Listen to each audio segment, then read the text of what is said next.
चला आज आपण बनवणार आहोत हेल्दी अशी कारल्याची भाजी। त्यासाठी एका कढईत पाणी घेऊ, त्यानंतर त्यात थोडंसं मीठ टाकून व्यवस्थित मिक्स करून घेऊ। त्यानंतर चकत्या केलेल्या कारले टाकून घेऊ। मी इथे कारल्याच्या गोल गोल चकत्या कापलेल्या आहेत। कारले व्यवस्थित उकळून व शिजवून घेऊ। शिजून झाल्यानंतर एका प्लेटमध्ये काढून घेऊ। कारले थंड झाल्यावर त्यातल्या बिया काढून घेऊ। अशा प्रकारे बिया काढायच्या आहेत, जेणेकरून बिया दाताखाली येणार नाही। अशाच प्रकारे आपण सगळ्या बिया काढून घेऊ। मी आपल्या स्वाध्याय रेसिपी अँड डेली व्लॉग चॅनलवरती अगदी साध्या सोप्या रेसिपी टाकत असते, त्यामुळे चॅनलला आजच सबस्क्राईब करा। सगळ्या कारल्यातल्या बिया काढून झालेल्या आहे। आता कारले व्यवस्थित पिळून घेऊ, जेणेकरून त्यातला कडवटपणा निघून जाईल। त्यानंतर आता एका कढईत तेल तापत ठेवायचे। तेल तापल्यानंतर त्यात जिरे मोहरी टाकून घ्यायची। त्यानंतर बारीक चिरलेला कांदा टाकायचा आहे। कांदा व्यवस्थित लाल रंग होईपर्यंत परतून घ्यायचा आहे।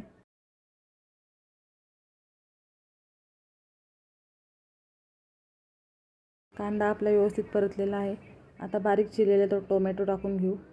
नंतर 1 चमचा आलं लसूणची पेस्ट टाकून घेऊ आणि व्यवस्थित मिक्स करून घेऊ। टोमॅटो मऊ होईपर्यंत शिजवून घ्यायचा आहे।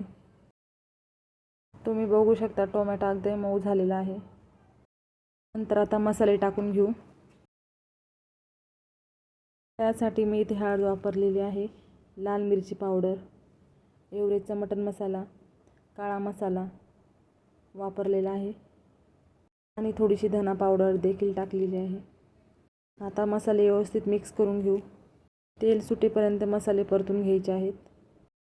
तुम्ही बघू शकता मसाले अगदी छान परतलेले आहे। त्यात अजून थोडं पाणी टाकून घेऊ आणि व्यवस्थित परतून घेऊ।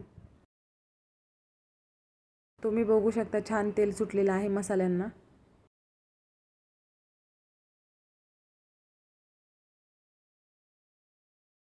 आता त्यानंतर शिजवलेले कारले टाकून घेऊ। इथे आपले कारले टाकून झालेले आहेत। आता व्यवस्थित मिक्स करून घेऊ।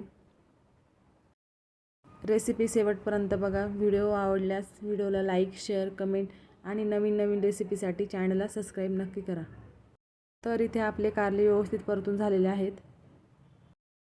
त्यामध्ये आता थोडं पाणी टाकून घेऊ।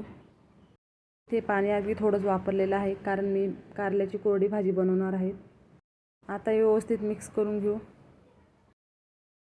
आता चवीनुसार मीठ टाकून घेऊ आणि थोडीशी साखर सुद्धा टाकून घेऊ। मी इथे गुळाचा वापर देखील करू शकता, मी इथे साखर वापरलेली आहे। आता कारले व्यवस्थित मिक्स करून घेऊ। आता 1-2 मिनिटं कारल्याला वाफ देऊन घेऊ। साठी मी इथे झाकण ठेवून घेतले। 1-2 मिनिटं वाफ देऊन घेऊ। ते झाल्यानंतर झाकण काढून घेऊ। पुन्हा एकदा व्यवस्थित मिक्स करून घेऊ। त्यानंतर आता मी इथे शेंगदाण्याचं कूट देखील वापरणार आहे। बारीक केलेलं शेंगदाण्याचं कूट टाकून घेऊ। शेंगदाणा कूट टाकल्याने भाजी एकदम छान लागते। त्यानंतर लगेचच बारीक चिरलेली कोथिंबीर टाकून घेऊ आणि व्यवस्थित मिक्स करून घेऊ। मिक्स करून झाल्यानंतर 1-2 मिनिटे गॅस तसंच चालू ठेवायचा आहे आणि तर तयार आहे आपली कारल्याची कोरडी भाजी। रेसिपी आवडल्यास व्हिडिओला लाईक शेअर कमेंट नक्की करा आणि ही कारल्याची भाजी तुम्ही गरमागरम भाकरीसोबत किंवा पोळीसोबत खाऊ शकता। कशी वाटली कारल्याची भाजी कमेंटमध्ये नक्की सांगा।